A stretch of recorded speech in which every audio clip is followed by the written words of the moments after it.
Pour conclure, je vais évoquer un avenir plus immédiat en vous annonçant le dépôt prochainement d'une proposition de loi partant des recommandations du rapport sur les usages non agricoles des pesticides et considérant que les pesticides sont des produits toxiques et dangereux, considérant que les collectivités se doivent de montrer l'exemple.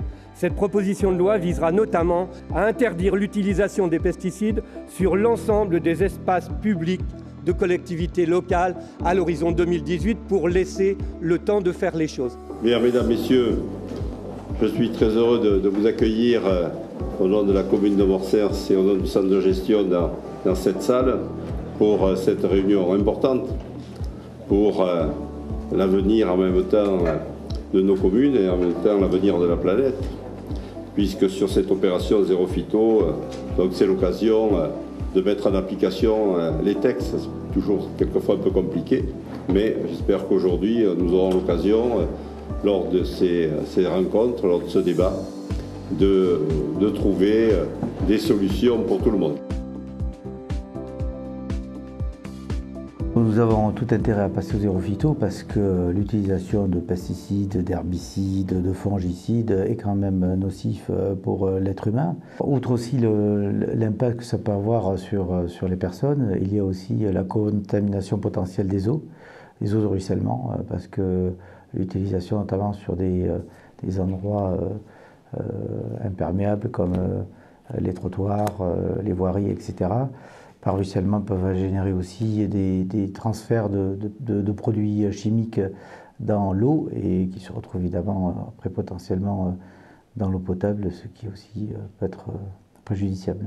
Je pense surtout au glyphosate, qui a été le désherbant par excellence utilisé par les collectivités territoriales, par les particuliers aussi bien sûr. Et donc ce produit-là a été retrouvé en masse, notamment dans les nappes phréatiques de Bretagne. Donc c'est ce qui a tiré un petit peu la sonnette d'alarme.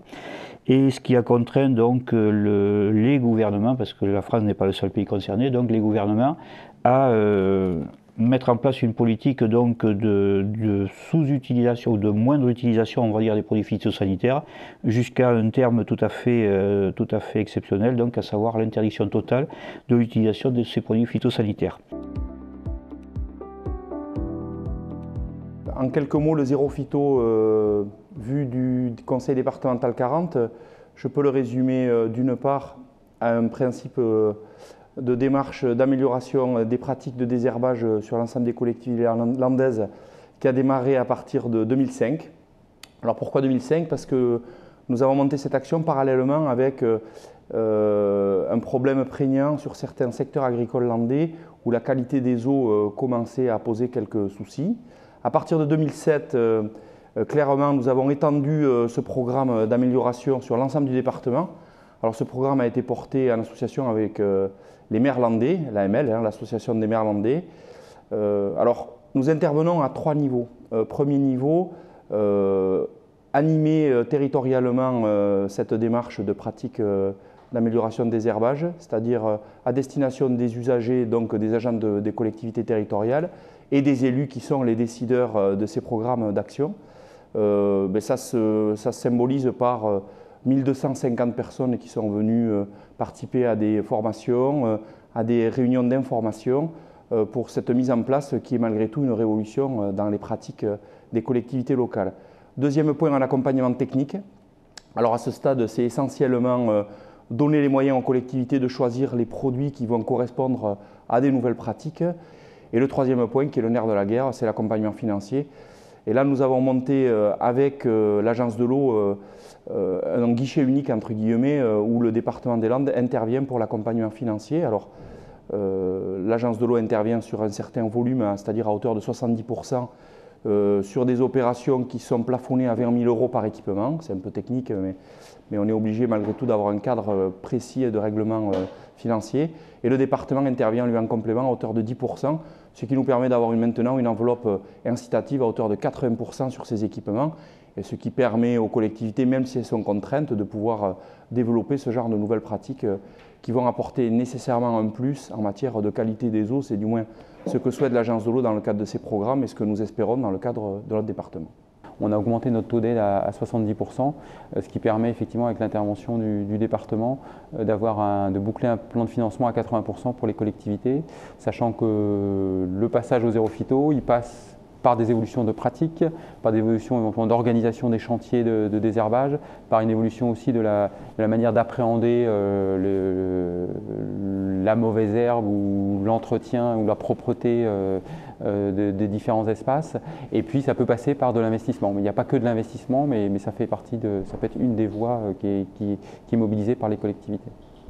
Au niveau des désherbeurs thermiques, tous les désherbeurs thermiques sont éligibles aux aides, que ce soit de la flamme, de l'infrarouge, de l'eau chaude, de la mousse aussi, ou de la vapeur. Les broyeurs de déchets verts, broyeurs de végétaux et les broyeurs aussi type BRF, donc qui font des plaquettes de bois raméal fragmenté. Pourquoi? Parce que ça va servir de traitement préventif pour la pousse des adventices. Le centre de gestion a proposé, comme on l'a déjà fait pour d'autres opérations, je pense en particulier sur la mise à l'accessibilité, de mettre en place un groupement de commandes avec les communes qui souhaitaient adhérer à ce système-là. Et donc aujourd'hui, ce groupement de commandes va permettre de répondre aux exigences de la loi et en même temps permettre aux collectivités d'obtenir à meilleur prix du matériel de qualité qui aura été sélectionné par l'ensemble des partenaires. Aujourd'hui, nous avons près de 110 réponses favorables, 104 communes, des groupements de communes importantes, en particulier la communauté d'agglomération du Grand Axe. Le conseil départemental a également répondu favorablement. Le SICTOM Côte-Sud a répondu favorablement. Donc ça fait aujourd'hui 110 réponses favorables sur cet appel d'offres. Et donc je crois que c'est une réponse extrêmement intéressante qui devrait nous permettre d'avoir des économies substantielles au niveau des communes, à partir du moment où cet appel d'offres est relativement important. On a pu le voir sur d'autres opérations, celle-ci ne devrait pas déroger à la règle que nous avons connue jusqu'à présent. L'accord cadre a été attribué à une dizaine d'entreprises pour les 13 lots que l'on avait inscrits dans le CCTP. À l'issue de la signature des marchés, nous avons organisé 4 journées de présentation à Mugron, à Roquefort, à Messanges et à Morsinx, les 30 et 31 mai, 1 et 2 juin. Nous avons réussi à faire venir une centaine d'élus et d'agents qui sont venus choisir, tester, regarder le matériel qui était présenté par la dizaine d'entreprises titulaires pour tout le matériel prévu dans le marché.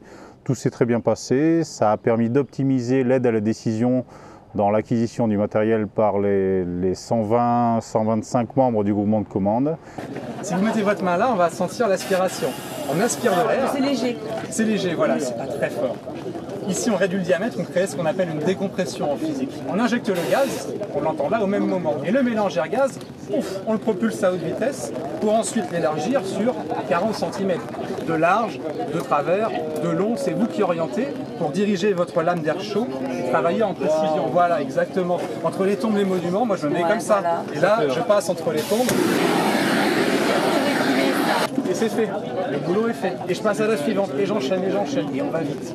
L'idée, c'est clairement de gagner du temps. On chauffe l'eau à 125 degrés, ce qui permet d'arriver jusqu'au racine. Donc là, juste un passage rapide comme ça, ça suffit. Oui, oui. Oui, c'est largement suffisant. Donc là, pareil, on travaille avec tout type de surface. C'est un matériel là, qui fait 350 kg. Donc ça va faire aussi bien des surfaces très compactes que des surfaces très meubles. Vraiment, on peut aller sur tout type de surface. Le réglage, il se fait avec les roues de jauge, qui donne la profondeur de travail. Et puis on a les éléments arrière, qui sont le râteau pour répartir la matière, le rouleau pour recompacter. Donc vraiment, il faut s'imaginer qu'une personne en fauteuil roulant ou qu'une dame avec une poussette, elle puisse passer aussi sur le trottoir, et puis la traîne, comme tout à l'heure, pour remonter le planton en surface. À l'issue de cette opération, pour laquelle un communiqué de presse a été transmis un petit peu partout, Jean-Claude Deyre est allé présenter à la demande de Joël Labbé, l'initiateur de la loi interdisant les produits phytosanitaires, a exposé notre groupement de commande et l'opération départementale au Sénat le 31 mai dernier. Il a pu présenter un petit peu les enjeux et les perspectives qui ont été déterminées dans les Landes, notamment la création du groupement de commandes qui a permis aux collectivités d'acheter en connaissance de cause le bon matériel qui était adapté à leur territoire. Cette réforme, essentielle à la protection de nos biodiversités, de la faune, de la flore, de la santé humaine, nous a également imposé de repenser les pratiques de nos agents territoriaux. Depuis plus de 10 ans, le Conseil départemental des Landes, en partenariat avec l'Agence de l'eau à Dour-Garonne, incitait les collectivités territoriales à franchir le cap du zéro phyto. Plus de 70 communes ont adopté ce nouveau dispositif au 31 décembre 2016. Fort de ce partenariat, le centre de gestion, en liaison avec l'Association des maires des Landes, a décidé de proposer aux collectivités son appui technique afin qu'un maximum de nouvelles collectivités se mettent en conformité avec la loi Labbé au cours de l'année 2017. Les communes aussi ont un rôle important d'information au vu de la population. Déjà, il faut éduquer les populations à faire en sorte que les espaces verts vont être gérés différemment. Il faut accepter des techniques alternatives, des herbottes plus variées, des tontes moins régulières, parfois des mauvaises herbes à certains endroits, etc. Et puis aussi, nous avons une formation à leur faire individuellement parce qu'eux-mêmes vont être contraints par cette loi en 2019 et ne pourront plus utiliser de produits phytosanitaires. Donc à ce titre, ce que nous faisons dans nos espaces verts, ils seront obligés de le faire chez eux. Donc on a un rôle aussi d'éducation et d'information à ce niveau-là. Il faudra également faire une communication à l'intérieur des communes, déjà pour les élus, pour les personnels, et surtout pour la population, parce que l'objectif, c'est aussi de faire comprendre à la population quelle est la politique du zéro phyto à l'intérieur de la commune, de façon à faire redécouvrir peut-être certaines fleurs qui avaient disparu de nos communes, sur certains trottoirs où il n'y avait plus d'herbe, mais peut-être on retrouvera de l'herbe sur des trottoirs. Il y aura une autre vision peut-être de la ville qu'on avait perdue.